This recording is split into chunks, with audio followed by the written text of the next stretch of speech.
Howdy, y'all. It's Neshi. We're here with Yacine and Joshua Oosters. We're going over this Rogue Goats list. We're talking about the greatest of players of all time of a certain Rogue deck. The criteria is just whether they put it on the map or brought it from the ashes. These duelists crack the code with whatever deck they piloted. And Yacine, Joshua, how you guys doing today? Yeah, I'm doing pretty good. Just got off work and excited to talk about this subject because, I just absolutely love Rogue decks in Yu-Gi-Oh! So, yeah. And I'm really excited. Thank you very much for having me in here. It's actually really cool to be able to talk to you and Joshua at the same time. So I always love the podcast style videos. This is going to be really fun and also really good content too, because we're actually going over a lot of really old decks and old school players. So it's going to also have a nostalgic aspect to it. So I'm really looking forward to it. Of course. So, a little disclaimer before we go over this list. It was constructed to the best of our abilities, and a lot of feedback I got from Zodiac Duelists. So I actually posted this in Zhou and got like a ton of comments, ton of people trying to work on it. So this isn't just constructed from me, Joshua, Yacine. This is constructed from a big part of the Yu-Gi-Oh community and a lot of discords I sent this list in. So if there's anything I missed, like there's definitely probably a couple things I missed, make sure to leave it in the comments. We'd love to hear you guys' feedback because I want to make this list as decent as possible and filled out and accurate. So without further ado, let's go ahead and get into this. Starting off with ABC Calvin Tahan. I mean, yeah, probably like it should be obvious, right? Right. Like the face. The only letters of the alphabet he knows. Mm-hmm. Topping several YCSs and regionals with ABCs while I was Rogue. Just like the only deck he plays. I don't think he knows how to play any other deck. Yeah, to be fair, like I think it's quite insane what he did because it fell off the map like quite a long time, and then he just kept topping literally every YCS he played with this deck. Not only that, but also he was playing the most like not sketch, but like over the top, really unique builds where he was like going second with evenly main deck, and sometimes also I'm pretty sure at one point he played. Did he play Sky Striker cards in his deck? I don't know, but he did something crazy. Yeah, he did. I think that was the same list. He called it like, I don't know, Steady ABC or Endgame ABC. He gave all the decks these weird names as well. Yeah, Endgame ABC was like his last one that he played with. I love it. Kelvin is great. It was awesome. It was funny. I was going over, I was asking Ryan his feedback on this, and the first one he saw was Calvin. He's like, I don't want to admit Calvin is good at anything, but I do admit he's the GOAT for ABC. Yeah, fair enough. Just because he lived with the guy and is just like fed up with all of his nonsense. I mean, I guess he's pretty funny though. Right. So next up on the list is Altergeist with Bohdan Temnyk, reaching second at Worlds with 2018 with the deck. Just a lot of people recognize him as the GOAT for Altergeist, just like the one who can take it as far as it went. But it's funny because he actually deck built with Ryan Levine. So they had the exact same deck list, but Ryan Levine got, I'm pretty sure, second to last, and Bohdan actually got second. So I think I remember this. Deck profile. Yeah, but that's the thing with Worlds, right? I mean, it's just basically sort of a local. It's like the craziest, best local in the world, of course, but just depending on the matchups you get, you can be kind of lucky or kind of unlucky. Like every single round is the final of the YCS. Yeah, exactly. Right. Yeah, they always work on the same deck list, but it's like you always see them in the deck profile at the end, like both of them.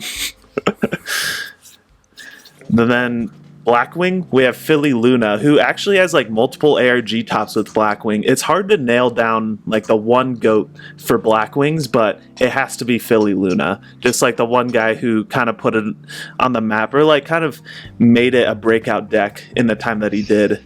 Next up is Block BA with Ryan Fletcher, who got top 16 out of UDS with it, and just kind of known as one of the spearheads for the deck. Yeah, I think he got top 4 even at that UDS, right? If I remember correctly. Oh, really? Yeah, he did really well. Like, I've actually spoken to Ryan about this deck a lot, because after he made it popular, I also started playing it.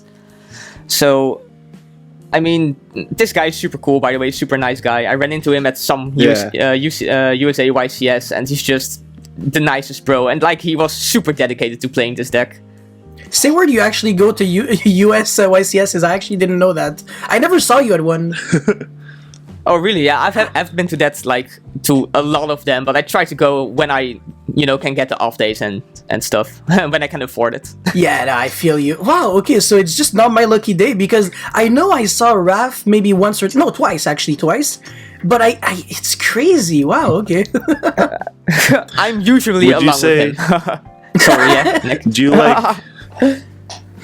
you like North American YCSs more or European ones? I think it's kind of hard to say. I probably like the European ones slightly more.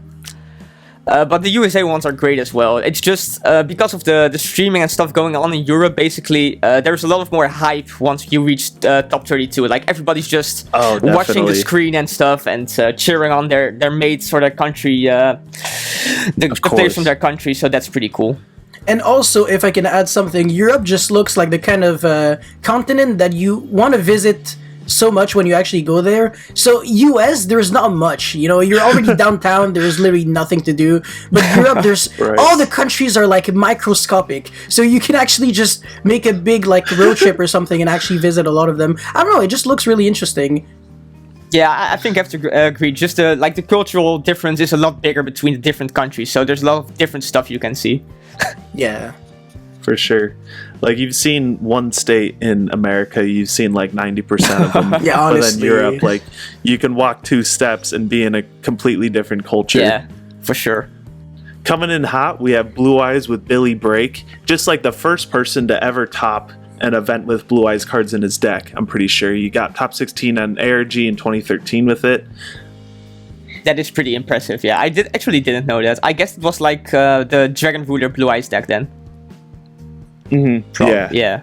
Like, the realizing that cards of consonance with the White Stone is like a +2. It was pretty strong for the time, yeah. Yeah, because right now, cards of consonants, yeah, it's kind of like one of the worst draw cards. Trade-in is like infinitely better. Yeah.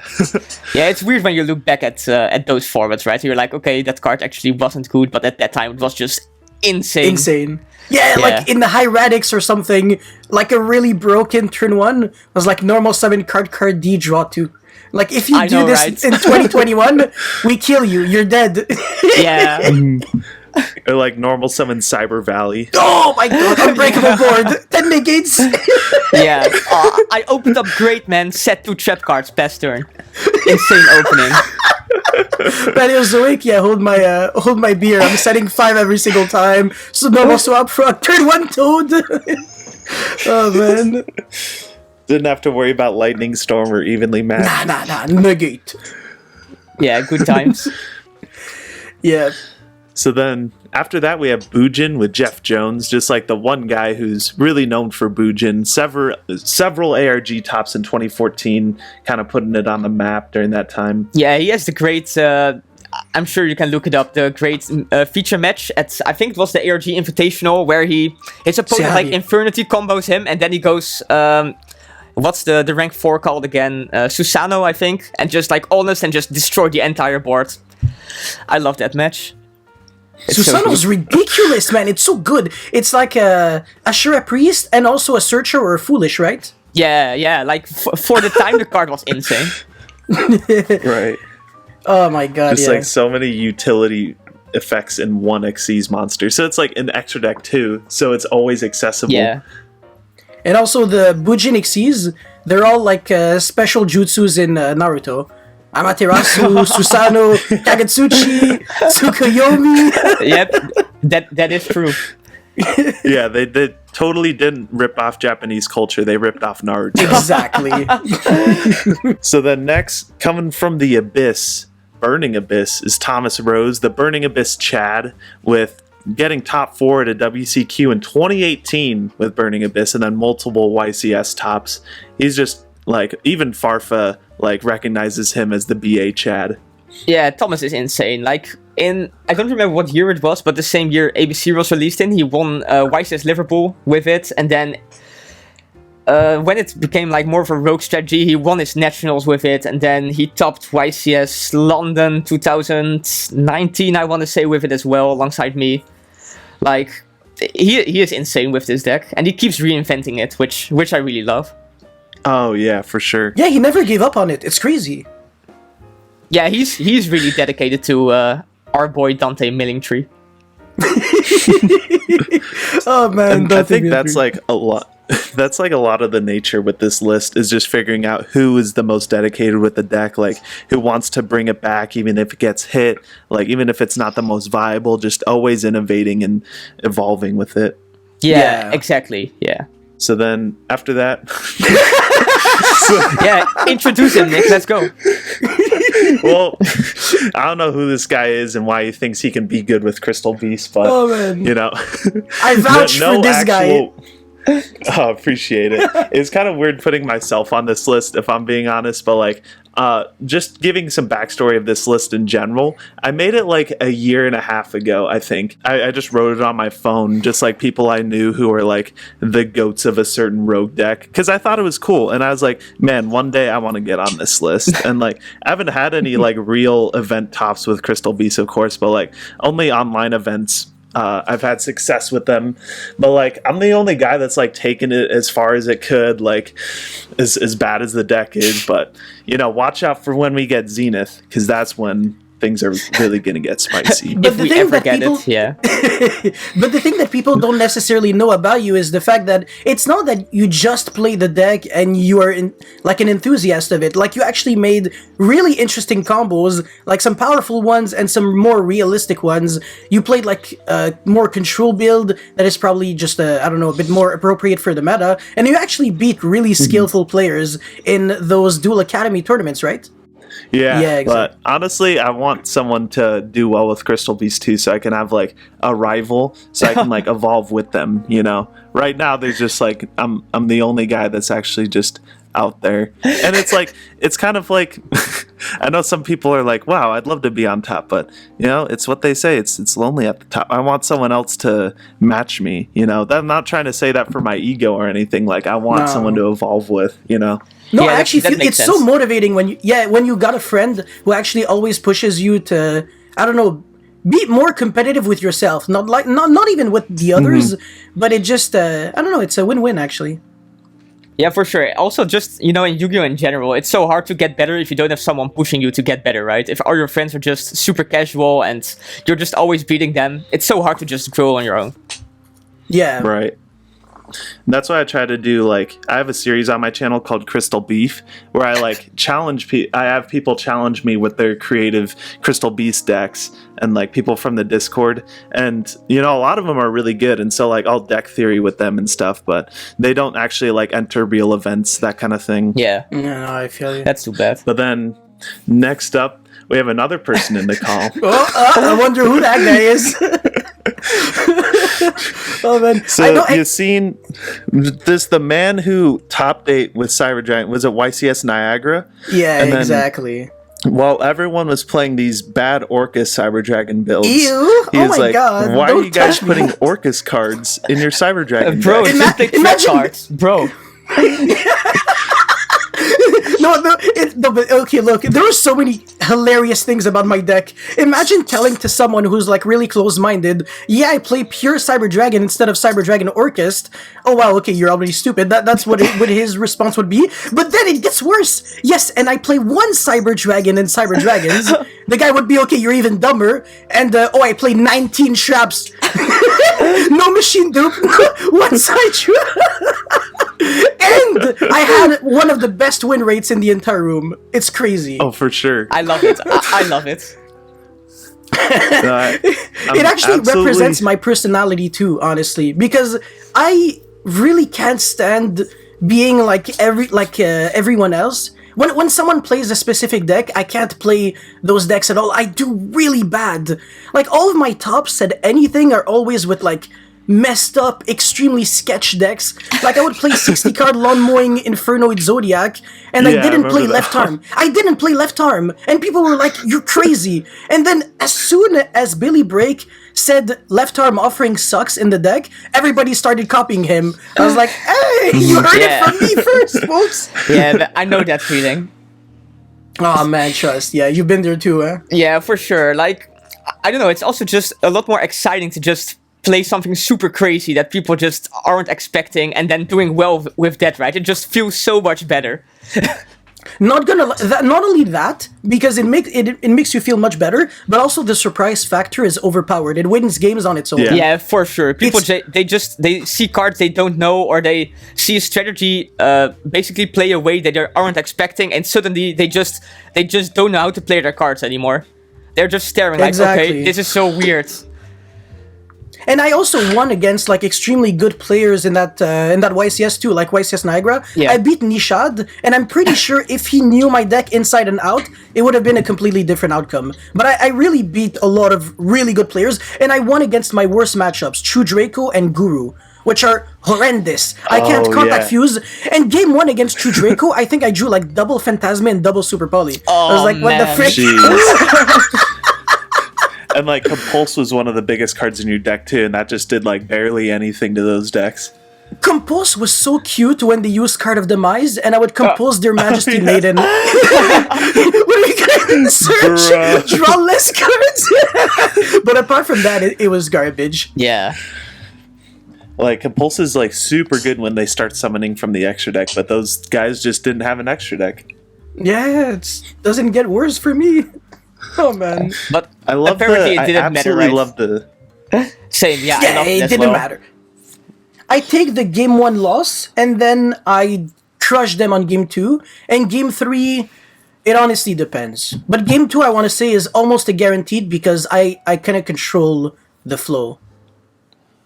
Yeah, I can see that. If you just, you side it properly, and then that way you just get rewarded, right? Even though the game 1 might be unwinnable.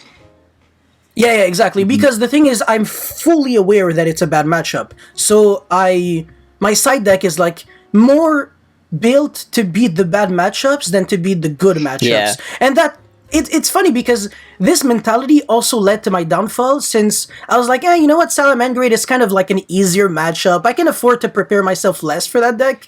And then, the next thing is that I actually lost to the deck twice. Yeah. It's my fault for being cocky. Just one thing I absolutely love about your theory that you've adopted with Cyber Dragons is like you build so pessimistically, right? You don't have the machine dupes. You don't have the triple Cyber Dragon because like if things go wrong, it's the worst thing that could happen. So like you build very pessimistically, like you build to expect the worst, but then when you play, you hope for the best. That's exactly my philosophy. Yeah, I literally expect the worst case scenario to happen.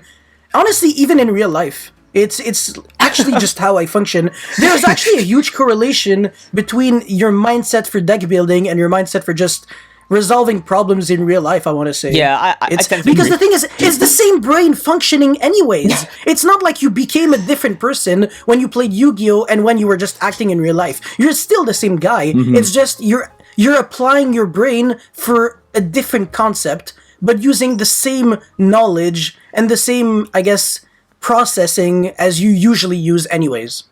Facts. Spitting facts.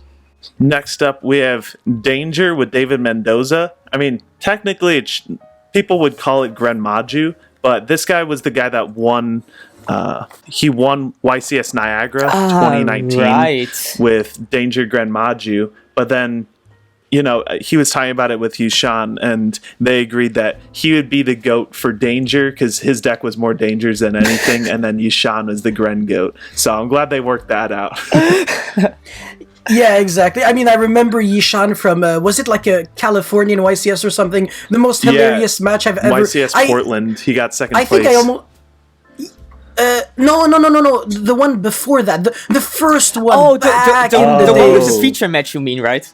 Yes, against Light Sword. Yeah. Before he had Gizmek. I don't know. I was literally bursting out laughing. Yeah. Set Gren Maju, attack over it, It's just everything about the game was hilarious. Yeah. The only other match that made me cry, like laugh as much, was the I forgot the YCS, but it was like Zodiac format. The guy played like 60 card Paleozoic with like the sketchiest cards ever, like a Cat of Ill Omen, Oh, yeah. Full Force Virus with no targets. Yeah, I know what you're talking about. Oh my god! And he actually won. And oh man, the switcheroo card as well. Yeah, that was crazy. switcheroo. Yeah. Oh my god, it was so funny. It was so jokes because his Cat of Ill Omen actually stacked Xyz Universe in front of his opponent's face. So you're like, okay, I know you have Xyz Universe. All I have to do is just never have two Xyz Monstrons on the field, and the guy still did it. I was like, you're crazy. Oh my gosh. man. So then, next up, we have Dark Magician, Jeff Jones, who got 34th place YCS in 2016. And honestly, I think it's pretty fitting that Jeff Jones is Dark Magician and Billy Brake is Blue Eyes. Man, I was literally gonna say the same thing. Oh, sheesh. That's sick. No way. Because the thing is, people actually compare Billy Brake kind of to Yugi in a way, and Jeff Jones to Kaiba, but I guess the other way works around. Like, yeah, I mean, they're literally the perfect rival slash best friends in a way. For sure, Right. for sure. They are both legends, like, for real. Yeah, Clash of the Titans. Yeah. Like, if people were to quote, like, the top Yu-Gi-Oh! Players of all time, it would definitely, like, those two people would be on the list every single time. Yeah, for sure. Deservedly so. Especially, like, we're gonna see Jeff Jones, like, a couple more times on this list, right? Because he's just so creative. It's absolutely insane. He just takes strategies that nobody considered, and then he just makes them good somehow. So then we have Mike Balan on Dark World, who he could actually be on a couple of other things, but Dark World is definitely like his most notable one. And he won a YCS in 2012 with it. The first person to kind of put it out there. You know, that was when the structure deck came out, I'm pretty sure. That was also the biggest YCS ever, right? Was it Long Beach or no? I'm not sure. Long Beach was the biggest one, but I don't know if he topped that one. Let me I look don't it up remember, real quick, though. actually. Yeah, I'm not sure either. Yeah, Long Beach, first place. See, there we go.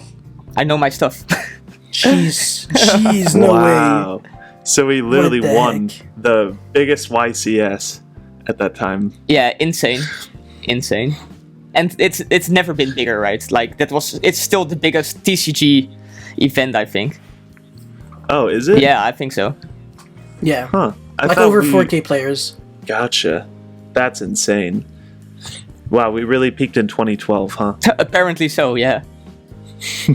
Yeah, the next time we actually got like a lot of players was Columbus 2018. 3.6K or something because it was the 200th. Right, yeah.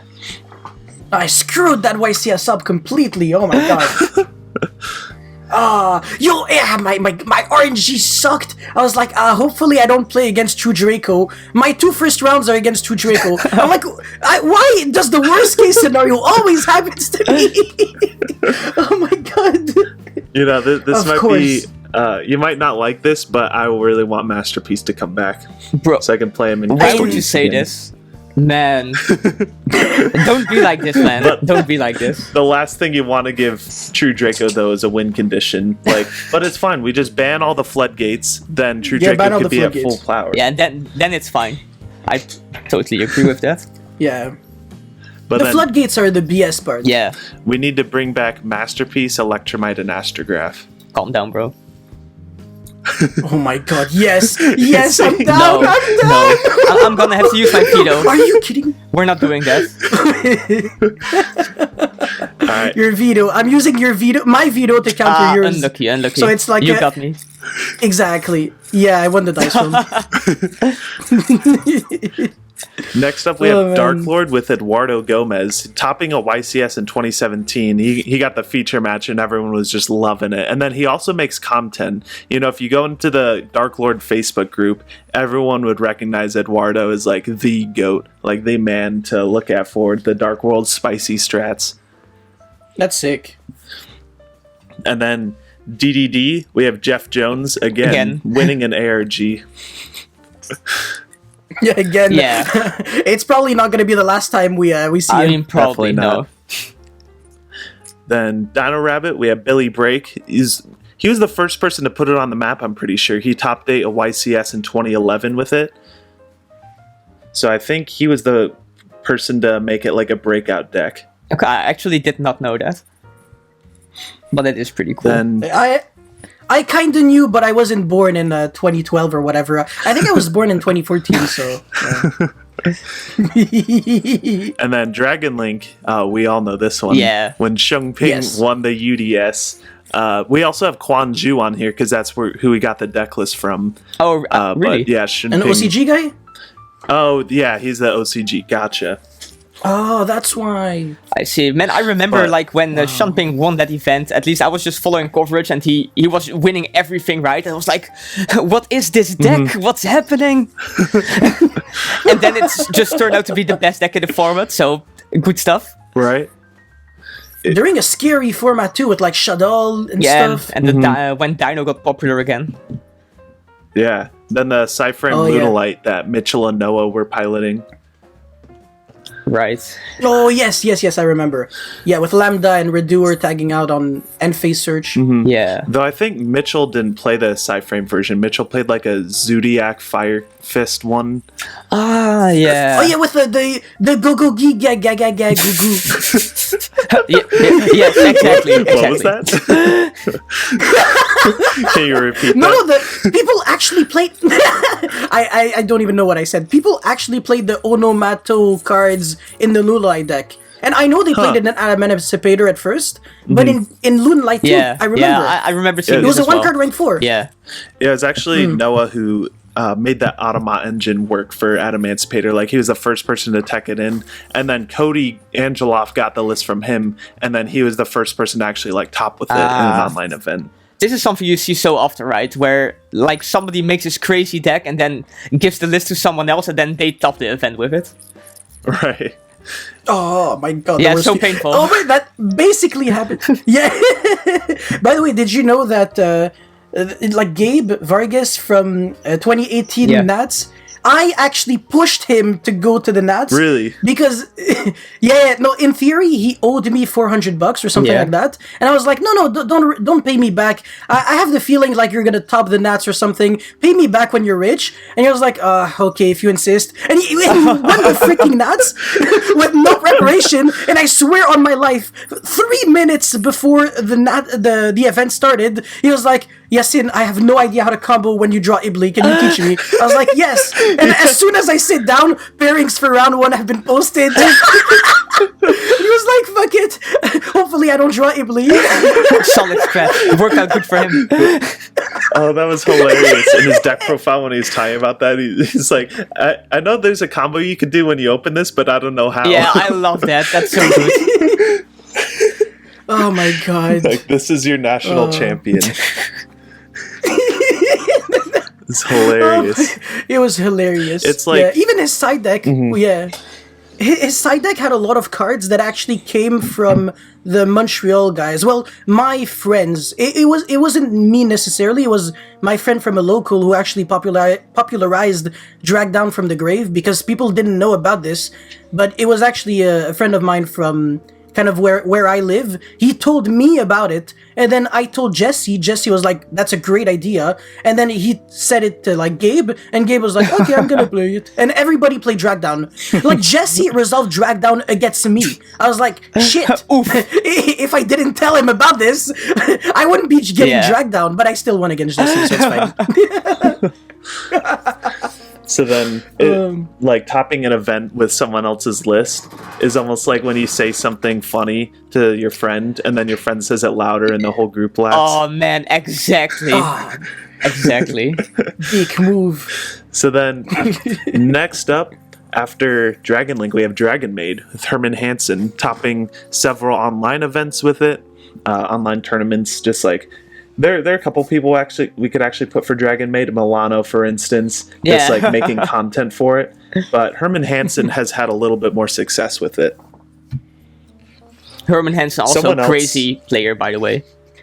Like, super creative. Yeah. Just a dragon master all around. Yeah. So then another person we could actually put for Dragon Maid is Base Lolly or Mount Fuji. Oh yes, that's true. Yeah. Oh, this guy is insane. Oh my! It's Alexander, I think June. Yeah. I don't know how to pronounce it, but he's a Junja, ridiculously good player. Yeah, Juneja. Yeah.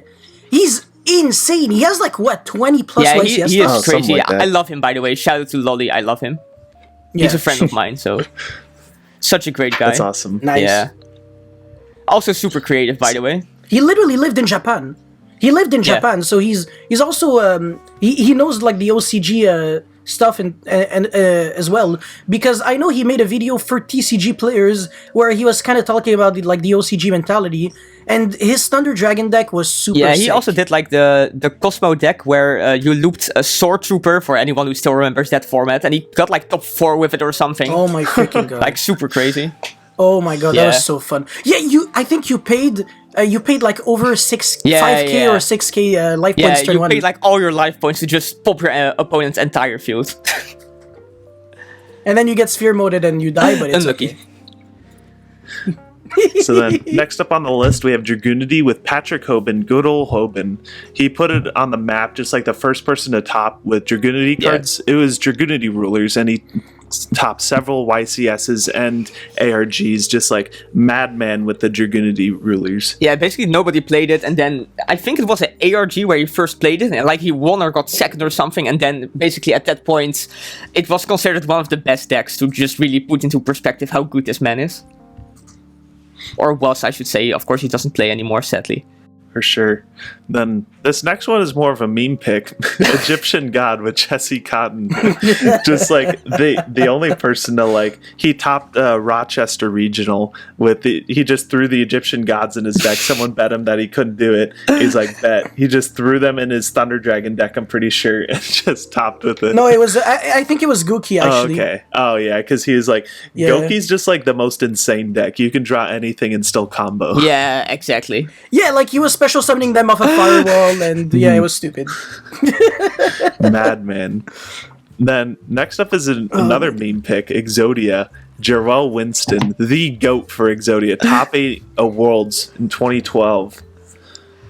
Yep, with like Stoic. It's actually so, funny yeah, right? to say Exodia used to Oh, be. sorry, Yacine, yeah. Yeah, it was stupid. No, it's actually funny to say, yeah, I play Exodia without being like, I don't know, like sarcastic about it or something. Like, I don't know, the other decks couldn't do anything about it. It was just like attack.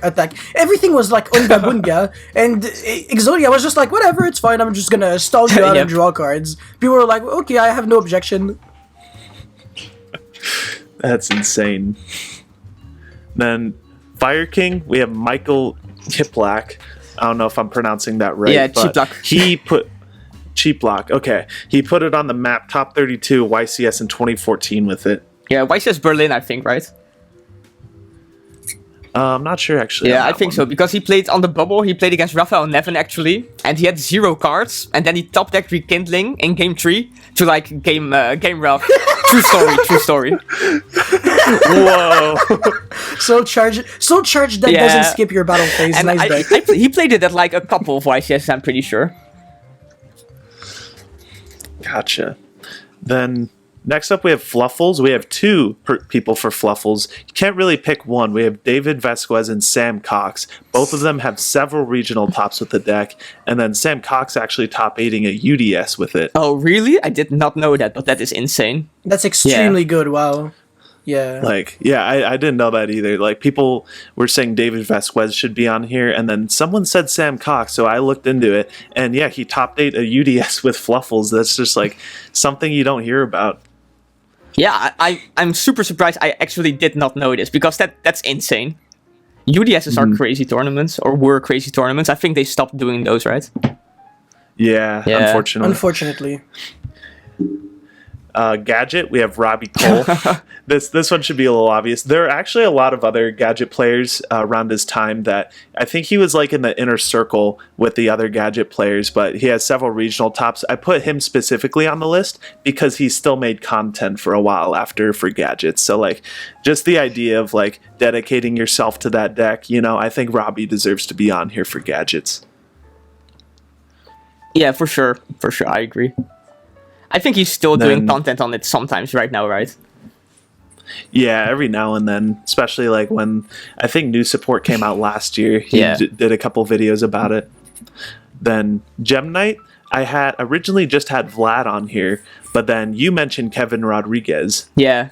So that's how I know Kevin actually, because I don't remember what YCS this was, but I was just chilling with Vlad, and then he was like, "Oh, that's my friend who I work on Gem Night with," and then basically that's how I know. They basically Like just Out of everyone, probably almost in the world, I'm the one who knows Kevin the most. oh yeah, you guys were like the first people Because he's my Yeah. friend in real life. We live really close. You were like the first people you met in like the Yu-Gi-Oh community that like knew that you were so close to each other, right?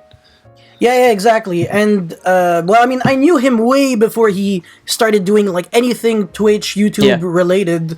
And basically, the way we became friends was I played Cyber Dragon at a regional, and I was like, "Oh, no way, I play Cyber Dragons too." And I was like, "Wait, what?" He was just playing like a random deck, and then he was like, "Oh, and I'm also a judge."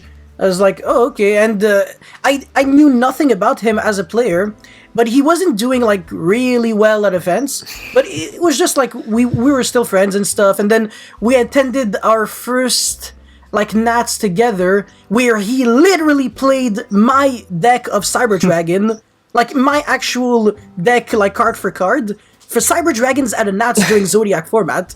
And he played with like Pianissimo and stuff to like reduce the attack of his Cyber Dragon to like 100 so he can machine group on it. And Galaxy Soldier, it was Jeez. hilarious. It was so funny, oh my god. And yeah, I'm pretty sure he went like 1 in 3 or something drop. Yeah. But yeah, no, I mean, and then anything after that, like 2018 onwards, he randomly became like really, really good. He started investing way more effort and time into the game. And yeah, everything has been like paying out really, really well for him. So I'm actually really happy. Yeah, for sure. Yeah, Super in nice case guy. anyone doesn't know, Vlad is also known as Hypnocorn. Kevin's also known as Disencoder, just in case anyone who's watching this doesn't know. Then next up we have Gren Maju. He's Sean McNabb, the Gren Goat, reaching second place at YCS Portland. Man, this was just awesome because we were talking about earlier about the feature match in California that he had, but then Gizmek came out, Gizmek Orochi, and all of a sudden he reached second place at a YCS. Yeah, absolutely crazy. Actually, funny story about that. I was attending that particular event, and like round 7 or something, one of my friends, Hassan, he lost, and he came to me, and he was like, "Man, I just played against the best deck. It's like some rank 8 deck, blah blah blah." And I was like, "Sure, bro, you just suck." But then it turned out to be Yacine playing his Grand Maju deck, and he got second place. I was like, "Okay, Yeah. I guess you're right." Yeah. There's something to it. It was just awesome the way he was talking about his deck, though. How like Gizmek Orochi was literally the glue that he needed for the deck, Yeah. because it was like OTK with Gren Maju, right? But all of a sudden, Gizmek with in tandem with the Danger, Bigfoot, and Thunderbird just made it a good rank 8 deck. Yeah. And it's just that secondary engine that they Dingirsu. needed. Yeah, Dingirsu is crazy. Yeah. Next up, we have Harold with Chris Rodriguez putting Harold on the map. He top 32 to YCS in 2011. Next up, Korey McDuffie, the GOAT for Hand Artifact Trap Trick, also known as Hat, reaching first place at a WCQ with it. 2014? Yeah, I think so. The year where Sahabi Yeah, became it was world 2014. champion. Yeah, Jeez. for sure. Yes. Like, it's kind of Insane. arguable whether you could call this a rogue deck or not, because at the time it was basically the best deck, but I mean, definitely deservedly the GOAT of the deck.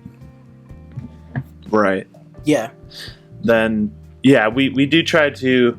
I do want to try and keep this list to when these decks were rogue, but then, yeah, it was very arguable whether it was, like, a rogue deck or not, because this was... Which format? Nah, Oh my this, God, was no. this was just like Lightsworn, Mermail, Girgia, head format. That's yeah. right. Spellbook. Georgia, Weren't you- that's right. Joshua, weren't you a Mermail player? Because one thing that I do remember from you was you playing like a Mermail... I think it was YCS Anaheim, was it? Where you played with Abyss Oshia or something like that? And you Nah. made like double Toad or something like that? Yeah, I played it at YCS Bochum, actually. Oh yeah, okay, Yeah. that was the one. Yeah, but that's way later. In this format, I actually played Fire Fist, and I got my first national stop, so that was pretty cool. Oh, you actually topped the nationals. Nice. Yeah. Well, like And how many European YCS nationals, do you even basically. have? YCS tops? Yeah. Let's see. I think I have 4 YCS tops, and then 3 Okay. European Championship tops. Jesus. Yeah, and then I've also won Dutch nationals twice, but that's like Holy a Lord. little bit smaller. Yeah, I'm like Just decent. insane I'm decent. player. Yeah, you're decent. You're Mediocre. decent. Okay. Decent on quote unquote. And half of them are with Legendary. rogue decks too, I bet, Yeah, right? yeah. Like just a funny anecdote I want to tell real quick, but I was one of the first people to play the Cosmo the Mice deck, actually. Oh. Like, I think in the States, it was, I didn't know that. what's his name, Fraser Smith or something, who played the deck, and then during that first weekend where he played it, I actually won Dutch Nationals playing Cosmo the Mice. So, Nice. just something funny I wanted to note. But yep. That's awesome. Nice. Well, So- now I know even more about you. That's crazy. Wow. Jeez. Well, Then I got a lot next of up- training to do. Yeah. I know Yacine can't wait to talk about Joe Giorlando piloting Heroes, Yes! reaching top 4 at a YCS in 2012 with the deck. I think he's one of my favorite players. So I actually watched a lot of really old school videos of like really old YCSs and old ARGs. And by the way, that's one of the reasons why I eventually ended up making like a Electrum FTK revamp. And I gave a shout out to like Robert Boyajin because he was the one that actually inspired me to. I mean, I watched his deck profile and was like, what the heck? Elemental Heroes can actually FTK Yeah, with that Electrum. deck was crazy. It was pretty funny. But yeah, George Orlando is like ridiculous. He was pretty much on like Patrick Hoban level of like skill and deck building. So literally every YCS that he played, I feel like he topped. And then, by the way, he has a YouTube channel. He makes videos. Oh, really? Yeah, his hero deck. Oh, really? Yeah. It's actually crazy. He didn't. I don't think he makes like recent like videos on recent content. He makes like not really GOAT, but the last video that I saw from him had to be like I don't know. He played. Yeah, it was Troop Doob Scoop, I think. Yeah, he played 3 Cyber Dragon, 3 Cyber Phoenix, 3 Card Trooper, 3 Dekoichi. Yeah, it had to be like a machine deck, and it was pretty nice. It was right after GOAT format.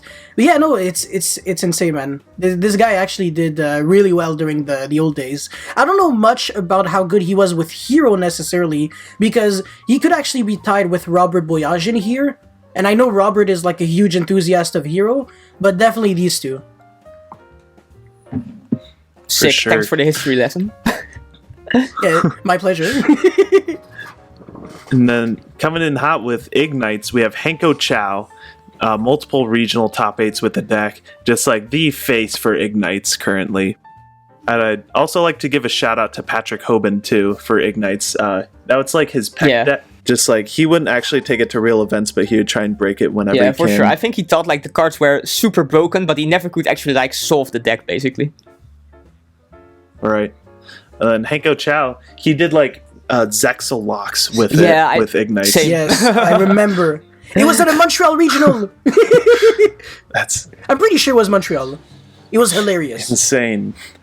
Next up on the list, we have Infernity with Sahabi. I don't even know how to say Sahabi that same. name. Khairuddin. But Whoa. It's Algerian. Yeah, I mean, we're from the same country, and we're also from Okay. Montreal. So we're Okay. actually Oh, nice. we're basically identical twins. We're from the same. Yeah, it's crazy. We're both Montreal players from Algeria. Ridiculous. But ironically enough, I have never met him or talked to him in my entire life. This is crazy. Huh. Really? Yeah. No, he no longer lives in Montreal. It's sad, and okay. also he quit the game after he got banned or something. Yeah, So yeah. just really sad. It's sad. I don't know if Infernity can be considered rogue at the time that he was playing it, but he reached top 16 at YCS in 2014, top 8 WCQ, and then reached first place in for Worlds in 2014. Yeah, insane. For sure. Do you think Infernity would be considered rogue during that time in Nah, 2014? I would even argue it was the No. best deck, to be honest. It was the best sleeper Really? deck. Yeah, Yeah. exactly. Yeah, You have exactly. to know it was the best deck. Yeah, it was a little bit like Mermill. Like, people were just sleeping on those decks. People didn't know how good Yeah, they were. everybody- Gotcha. people were still playing Geargia and stuff. I was like, why? Yeah, exactly. Yeah. Then Infernoid, Eric Christensen. Oh my God. I know you have a lot to say about this, Joshua. Okay, Oh my so God, you were also both like love an Infernoid. honorable mention for yeah, Infernoid. Infernoid is like Yeah, you too. such a cool Yacine. deck. I've always said, basically, the Infernoid monsters are the best monsters ever printed. They are just so hard to get out, right? And then this guy just randomly, I don't think Decathlon even existed in Necro formats. This guy just goes undefeated. Crazy. Or maybe it was just released. First place YCS Yeah, Dallas it was 2015. just released. Yeah, it was just released, yeah. He just made Omega every first turn and then somehow just went 16-0 or something and won the YCS. This is... Yeah, undefeated! Yeah, it's absolutely insane. I think it was also his first premiere event, actually. To make it even more crazy, like... And then, of course, he went on to also later win the North American World Championship qualifier playing Monarch. So, obviously, he was just a really good player. And second place at Worlds. All of those 3 things in one freaking year. Yeah, absolutely insane.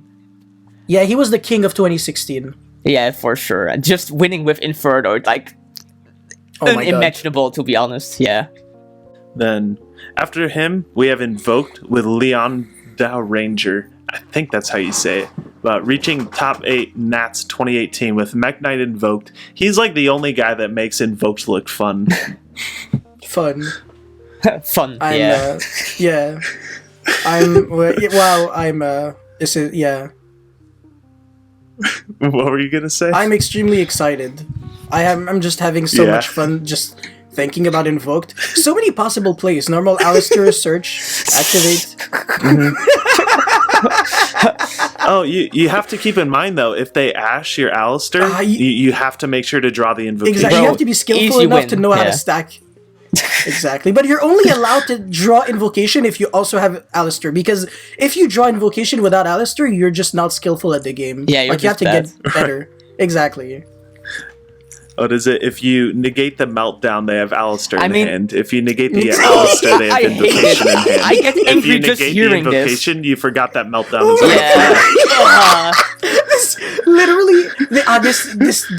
This is literally my life. I swear to God. They always have the perfect counter. Yeah, what a coincidence. Like, please, let's just move on. I'm like, my blood is getting hot. Let's just go to the next one. Yeah, just exactly. Yeah. Cosmo, Johnny Huynh, and Lightsworn Johnny Huynh. We're going to see Johnny Huynh a lot of times on here. Just the regional GOAT, topping several regionals with both of these decks. He tops like a lot of regionals just with the worst decks. Yeah, exactly. We're just like random piles of cards. No offense to him, by the way. Great YouTuber. Then, yeah, for sure. Asian Persuasion, if you guys don't know, anyone watching. Lunalight, we have Vlad, who created the deck, but then Rafael and Ramiro Garcia actually doing well with the deck and putting it on the map. Yeah, so Vlad created the deck that Rafael won the... I don't remember which YCS it was, but basically... YCS Chicago. Yeah, right, Chicago, yeah. With basically going second Lunalight, and then later, of course, the Lunalight engine became super popular. And then Garcia, like what did he do? He topped or won like 3 YCS in a row or something. No, it was he crazy. won 2 YCSs in a row. It's stupid. Yeah. It's insane. Then next up we have Medolce with Samir Maximilian. Samir Bashar. Yeah, that's his actual name. My bad. Yeah. Yeah, but Maximilian is like his last name on Facebook. Yeah, exactly. Like actually playing Medolce at a WCQ. Oh my god, and he beat Shumsky! It's crazy! Round 1! Oh, that is true. That is true. Yeah. This man is so cool. He's like, bro, I'm French. I'm at Worlds. Let's just play Medolce. I love it. What a legend. Oh, who's this up next with Magical Musket? Oh, I think I've seen this guy before. Oh, wow. Wait, is that Rafael Nievin? I'm pretty sure he's from the Netherlands. Oh, man, why are you doing this, bro? Stop hurting me. The shade. Oh, my God. But yeah, Magical Muskets. Good deck. I mean, stop the normal summon past turn. I would like to shout out like Deception though, because I think on the first release he basically topped a UDS with it, and then later I guess I just went on to for some reason play this deck in Sky Striker Orcust format because I thought it was a good idea. Because Dancing Needle is just really good. Bro, that card was insane, that format. DD Chrome Everybody Crack. was like, yeah, I went like, Dancing Needle, and people were like, okay, can I read it? I'm like, sure. And they go like, for 3? I'm like, yeah, for 3. They were like, okay, I'll scoop. Like, that Like card's just activate Engage, crazy. banish all 3 spells in your Yeah, graveyard. yeah, exactly. Like, one guy told me, he was like, playing Orcs, he was like, bro, the only way you can beat me now is when you have Soul Release. I'm like, bro, hold my beer. Let's go. Oh my god. Yo, Soul Release randomly not that bad, honestly. Yeah. It's Yeah, almost a I guess. respectable But side imagine card. Soul Release as a trap card. Yeah, exactly. Quick play Soul Release, just too good. Oh, tier 0. Yeah. Yeah. We have Lund with Megalith, Lundredy Villain, reaching 2nd place at LCS 5. Like, the only top with Megalith, for no reason. Like, he just played the Hot Red Dragon Archfiend Abyss. I think what is it? No, Hot Red Dragon King Calamity, something like that. skip your turn. With the Megalith combo. Just insane. Is that like the ritual that LMAO. just skips your turn, basically? Or something? It's Zexel. It's the Synchro. Yeah, it's the Zexel Synchro. Yeah. Right, Yeah. yeah. But I remember when the Megalith cards were coming out, Lund was reading them like, man, I think I want to play this deck. Like, it's really cool. It's got a lot of good potential. And then just proving it, reaching 2nd place with Megaliths. Pretty And crazy, the level yeah. 2 has one of the best effects I have ever read on a card, the level 2. Yeah, full, right? Oh my god, it's stupid. Recycle Yeah. from your grave and ritual from your deck? Like, what? Yeah, very legit. Good card design. Yeah. Yeah, yeah, good job, Lund Konami. didn't want me to... Lund didn't want me to put him on the list, but I had to, because who else has tops with Megalith? And then following up with that is Mekk-Knight, Shannon Long, the Mekk-Knight GOAT, Call him Sensei. topping several regionals and having wins, and top 32 at YCS with Mekk-Knight. This man's just Mekk-Knight, Purple Nightfall on Yeah, crack. it's like just Mekk-Knight, no other engines. Just Mekk-Knight. And what's the card called that just draws a card on summon? Super funny Oh, stuff. Hyperia. Hyperia or something like that. Right, yeah. Oh, yeah. Yeah, just normal summon appear. Why would you normal summon Alistair when you can normal summon Yeah, bro, Appear, just draw draw a card. make a better. column, and have the rest of your cards in your hand be Mekk-Knight? There's also Cap Shell that you can play. When you make like a Link one, you also draw one. Mm-hmm. It's like the same shit, but It's not like as good as Aperia in practicality, but what's cool with Cap Shell is you can actually chain block. LMAO. If you, summon, LMAO.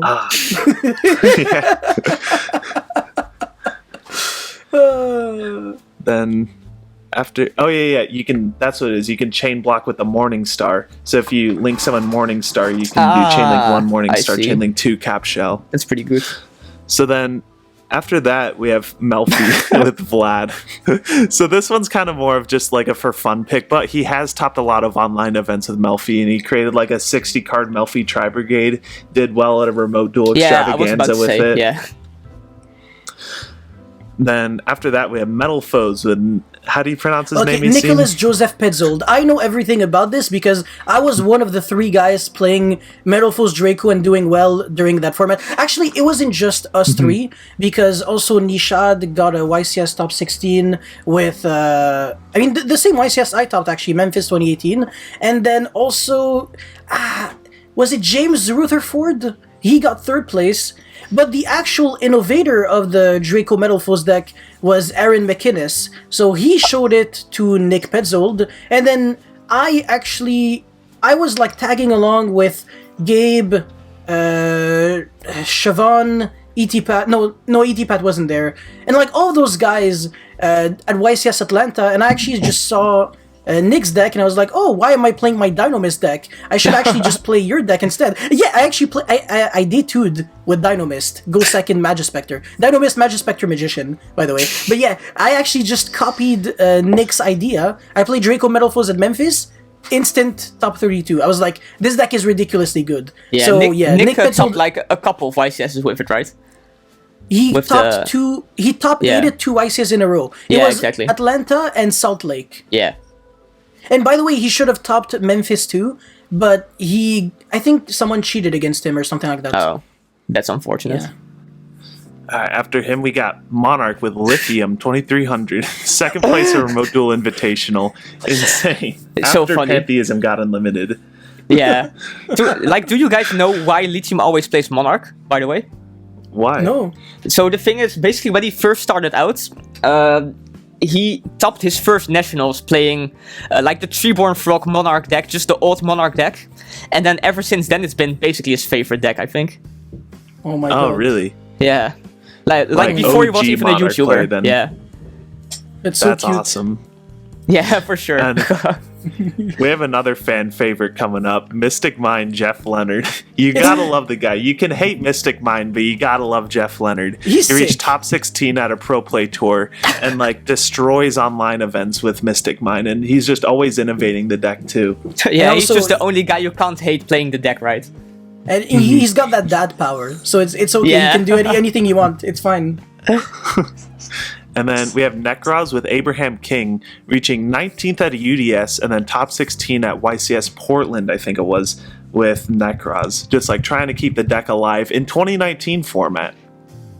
Yeah, I know this guy. Yeah, pretty crazy stuff, to be honest. Like, I think the only guy doing well with that deck in that time period, right?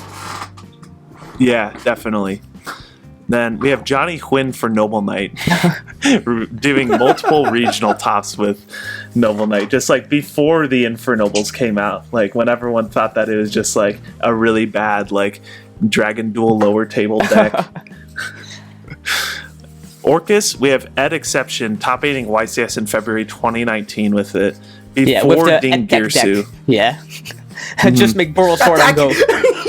Yes. Attack. That was so funny because I was actually about to play that deck before Ed made it popular, because I actually also thought of the idea of playing a going second Orcus deck, but all my friends were like, "You're stupid. Orcus should go first and make a rank up Magic Azathoth, haha, XD." And I was like, okay, I guess you guys are right. I am stupid. And turns out Ed got top 8 with it and should have gotten top 4, but Jeez. he was really honest. He drew a card from, I think he cited incorrectly or something, like illegally, and he drew a card that he realized shouldn't have been in his main deck, and he was like, even though I have game, I'm going to scoop it up because I'm a good person. So Ed Deception is probably one of the best humans on Earth, and he's Yeah, also for one of the sure, for nicest sure. humans on Earth. It's Yeah, I ridiculous. This guy's agree. perfect. That is great. This is another instance where Noah Bagelman actually made the pre-Ding Girsu deck for Orcus, but then Ed was the one that topped with it. Noah is ridiculously insane. And by the way, that was Yeah. also the YCS Yes. where I played against Noah, and he's extremely good. We had like such a nice conversation after that, and he told me he watched my YouTube videos like before, and that was in Chicago 2019 when I wasn't uploading at all. So my YouTube channel was like irrelevant, and I was like, you know me, and it was crazy because nobody knew about the rank up Magic stuff. I was one of like the 10 players playing it, and yeah, I don't know. Like, I had like a shitty Odd Eyes Rebellion Dragon with rank up Magic, and he just scooped. I was like, bro, you know what I'm actually doing? And he's like, yeah, Kali Yuga. And then he Kali Yuga'd me on game 2. It was so funny, man. That is pretty funny. Jeez. Yeah, it's funny. Johnny Lee, like Patrick Hoban's right-hand man, says that Noah is the reincarnation of Patrick Hoban. Yeah. Noah is one of the best innovators Yeah, I want to for say in sure. the game. I'm Hands a down. huge Noah fan. Same. Same. Following that up, we have Paleozoic with Michael Wiz and Joshua Schmidt. So Michael, they both have several YCS and regional tops. Joshua Schmidt actually admittedly has more tops than Michael has, but Mike is just known as the frog guy. He dedicates himself and tries to find the best text to it, and he's the guy you want to go to if you want to try and break the deck. Yeah, really nice guy. I know Michael Wisniewski, but I have never talked to Joshua Schmidt. I guess you, Josh, you know. Well, I mean, also he has the same I name. mean, yeah, we You know were him. in the CCG together, so Okay. I know him quite well. Obviously, just okay. one of the best players in the game of all time, without a single Yeah, doubt. How many YCS wins does he have? 3? Yeah, I think so. He won Madrid with Shadow, Yes. and then he won the one with Paleo against Billy Brake in the finals, the rematch. Yeah. is that Bokum? Yeah, I think it might be Bochum, yeah. Jeez. I'm not sure if he won like a third one, to be honest, but just, amazing player, absolutely insane. Yeah. Now, for those of you wondering why Jeremy Mitchell is on here for Pendulum, I think you're asking the wrong question. Jeremy has YCS wins, WCQ tops, UDS tops, and several regionals with Pendulum while was considered a rogue. He lives and dies by the scales. And he's also like the most modest human on earth, because you're never gonna see him brag about any of that. And I mean, he's also my friend personally, so I can tell he's extremely nice, and he's also ridiculously good. Yeah, I mean, his accomplishments speak for that for sure. Yeah. I also want to give a shout out to Adrian Madriz for Pendulum. He's a guy that Asala actually brought up to me, and he just has been destroying with Pendulum since Pepe format. So he's another guy that's trying to put him on the map. Up next, we have Phantasm Spiral. I put MBT, aka Joseph Rothschild, on here. The funny thing is, they were actually fighting over it. I was talking about it with Kevin Rodriguez about it, because they're both like known for Phantasm Spiral, but they agreed that Coder should get Unchained, and then MBT gets Phantasm Spiral. Very nice of him. I also want to give a shout out to Jackson Pesh, who actually has like regional tops with, or he has a regional top with Phantasm Spiral too. So not just like for the memes. And then, whoa, I have a regional top with a Chudraco ABC featuring Card of Demise. So yeah, I wouldn't be surprised if Phantasmal Spiral could top. Man, who is this with Phantom Knights? I've never heard of this guy. Oh? Man, he sounds like a pretty good guy. Man, it's me.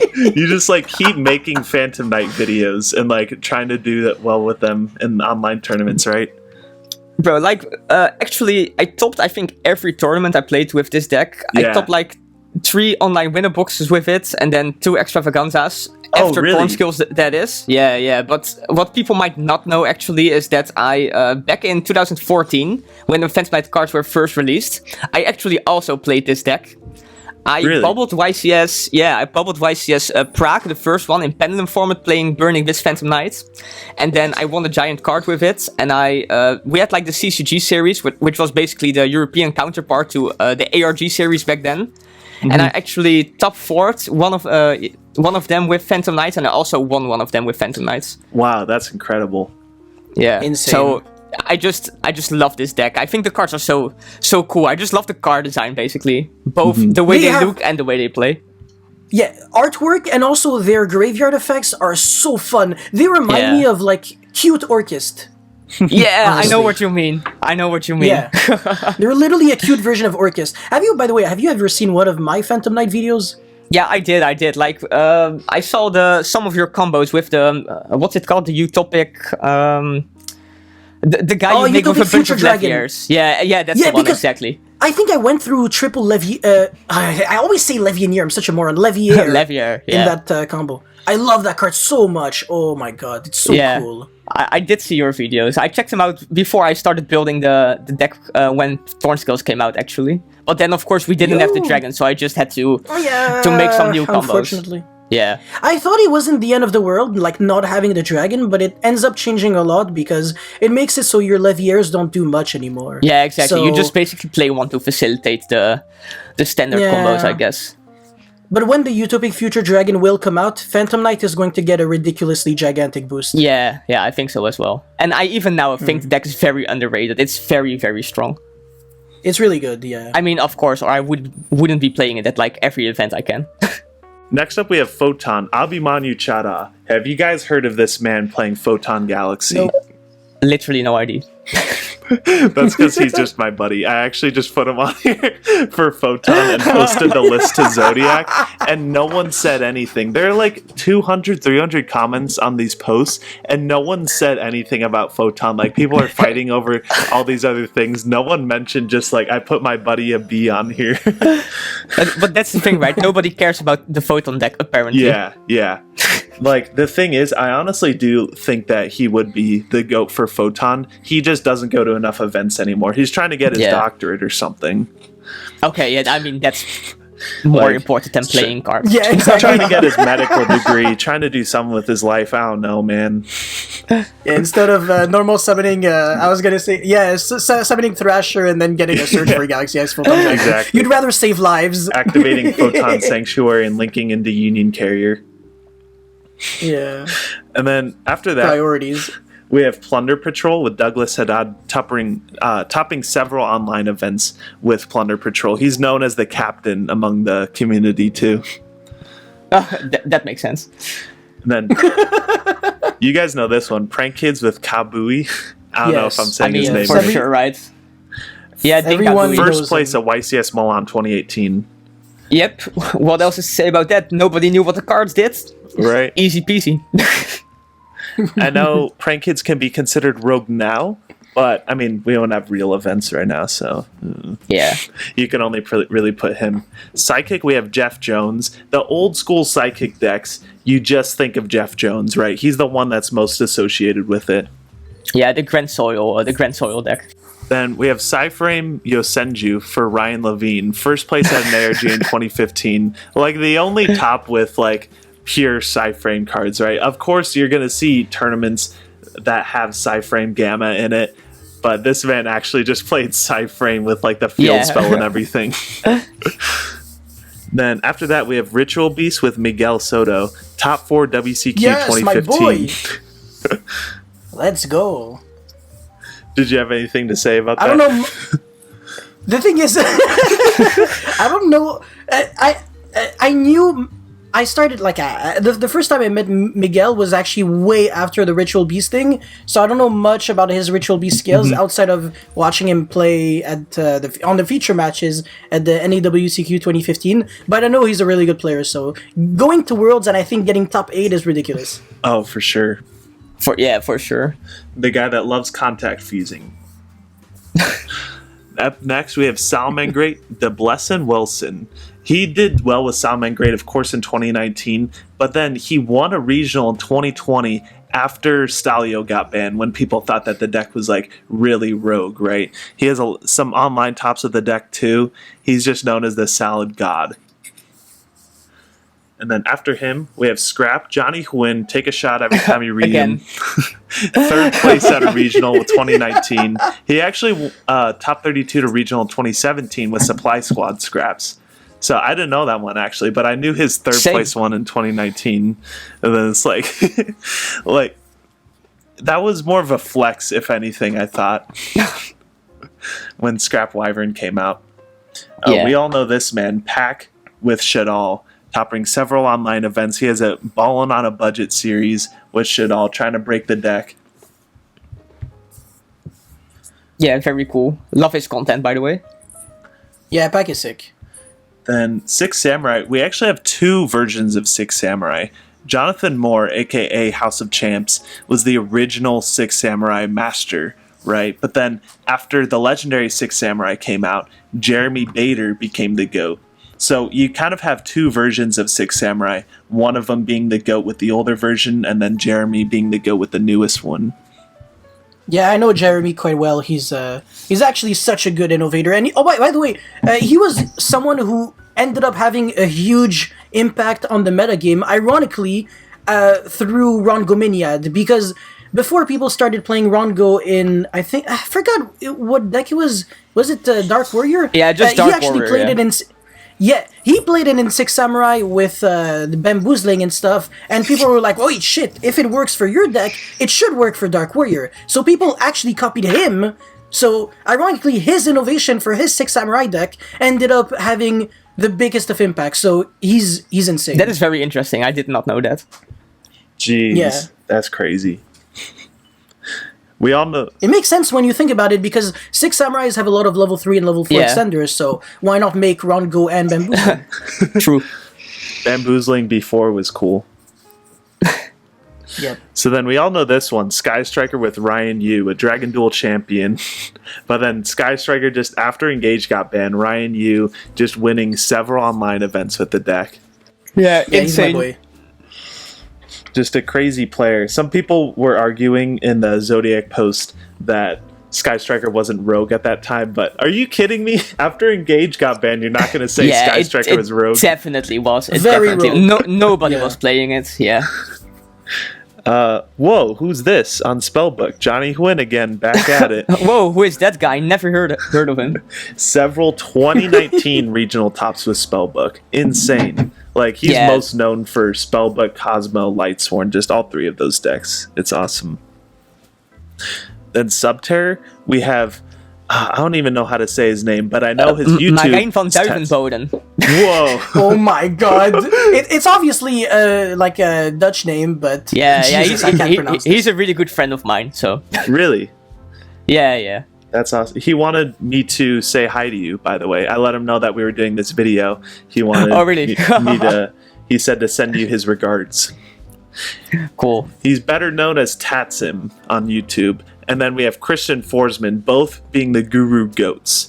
They actually agreed that Tatsim would be like a little bit higher up than Christian on this list because he did well at a he went further at a YCS than Christian did. But both just known for innovating Guru and just all around being known for the deck.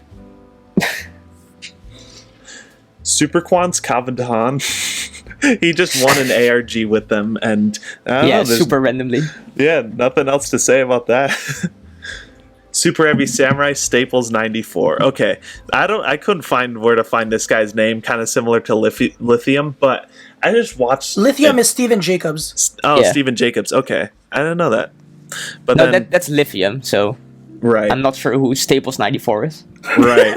So he actually showed up in MBT's online tournament like a month ago, and he just wrecked house with Super Heavy Samurai because they finally got the Link 1 and like some other card that they needed. So like it's kind of like me with Zenith, where they just waited for years to get it, and then all of a sudden he's like doing well at online events. Like the entire Super Heavy Samurai Discord showed up to cheer him on, and it was just it was awesome.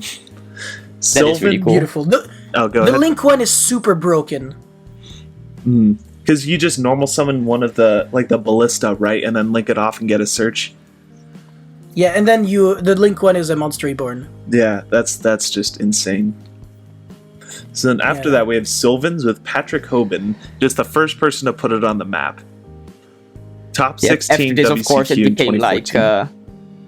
after him it became like a meta deck, right? But he was the first one to like competitively play it. I think it's like the Dragunity deck all over again. Exactly. Just a huge mind behind some of these decks in Yu-Gi-Oh! Yeah. Synchrofusionist Cody Angeloff. Oh my god. I actually asked him if he'd be Yes. known for anything Rogue. He's like, I don't know, I don't really play Rogue, but if I were to be known for anything Rogue, it'd be Synchrofusionist. I love that. It was such a sick deck. Yeah, for sure.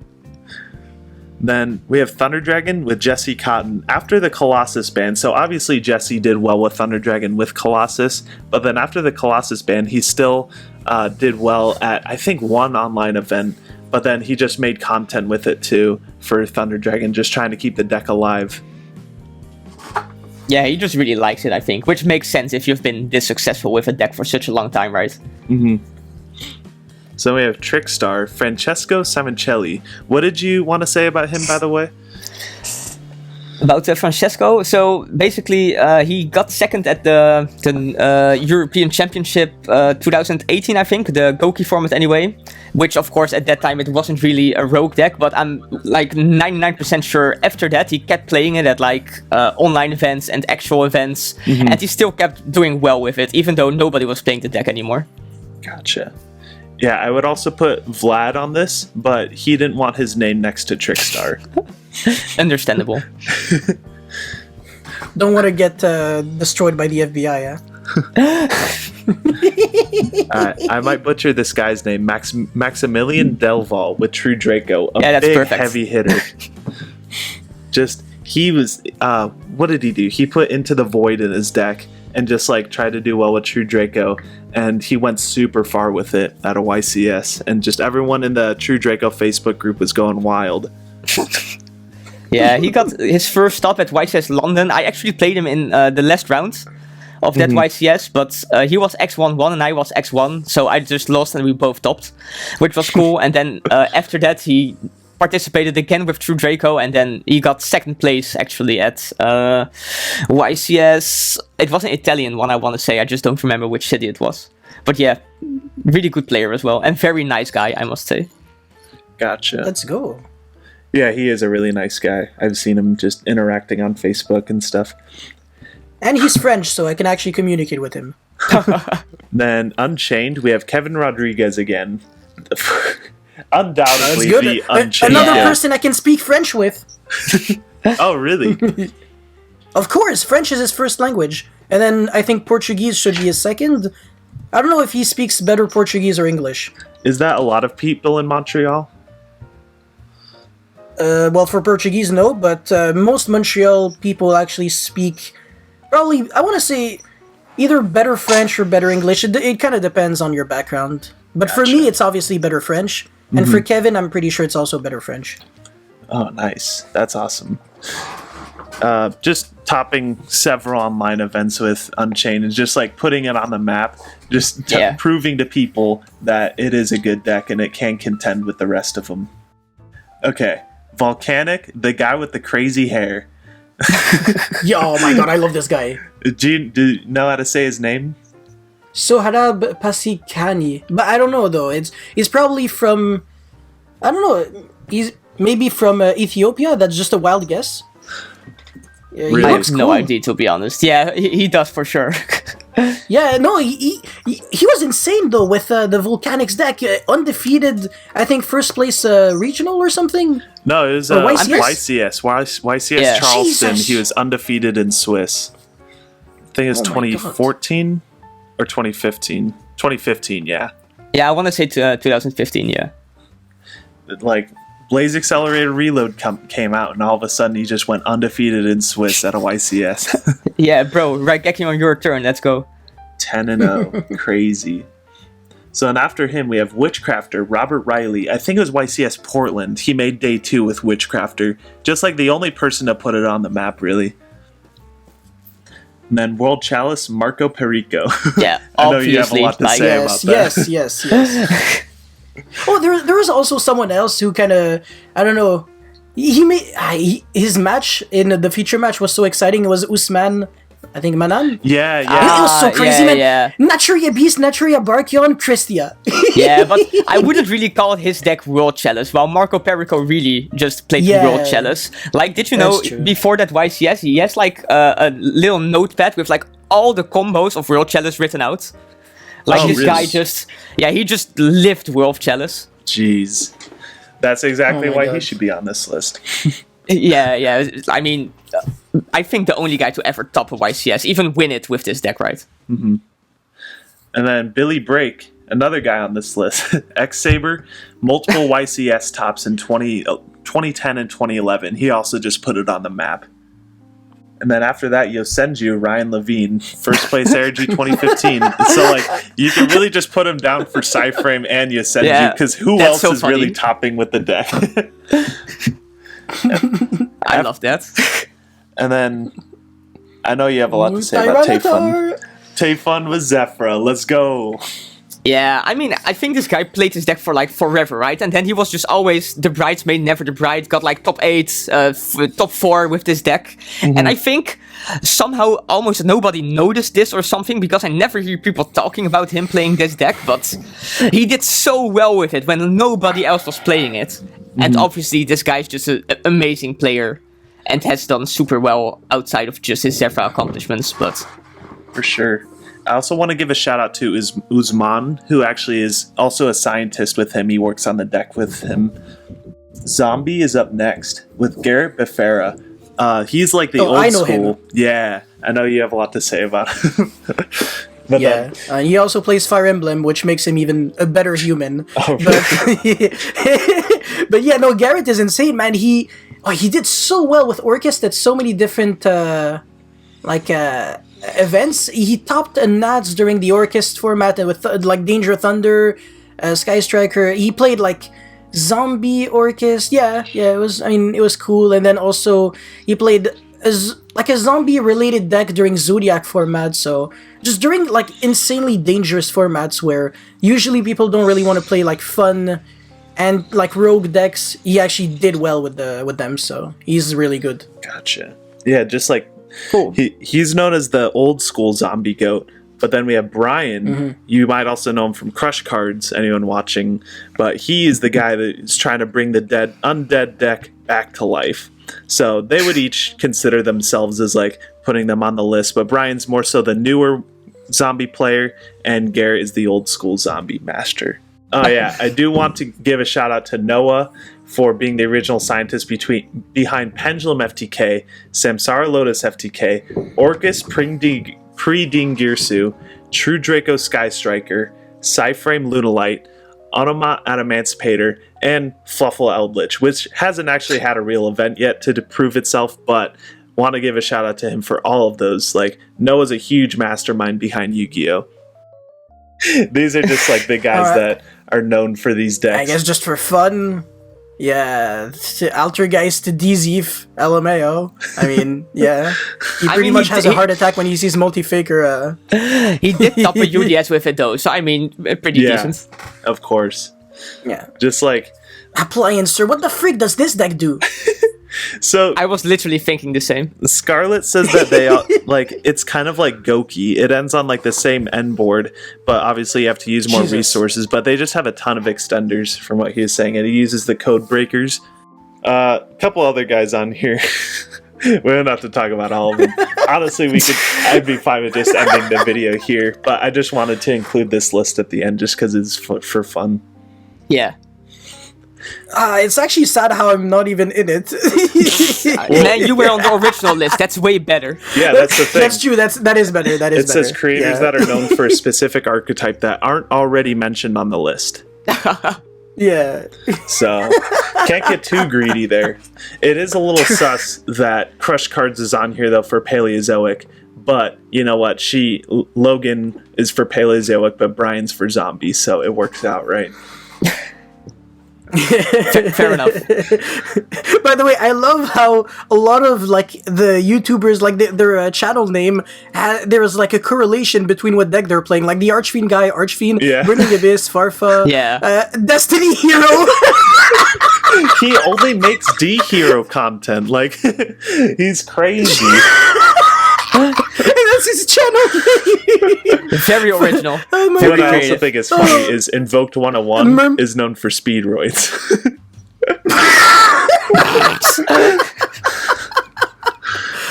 Volcanic. It's actually Bane isn't even a bro. He does nothing. All he does is like comment on. On the contrary, he's actually one of the more creative content creators, because writing comments is still like kind of creating content. It's kind of like making Twitter posts. LMAO. He's a more innovative Don't content kill me. creator. Yeah. Oh man. I appreciate you guys coming on this, by the way. Appreciate you watching till the end of the video. Make sure to subscribe if you stick around to the end, and like the video and share it with a friend, because this took a while. I'd appreciate if you shared it around. Thank you very much, and I'll see you in the next one.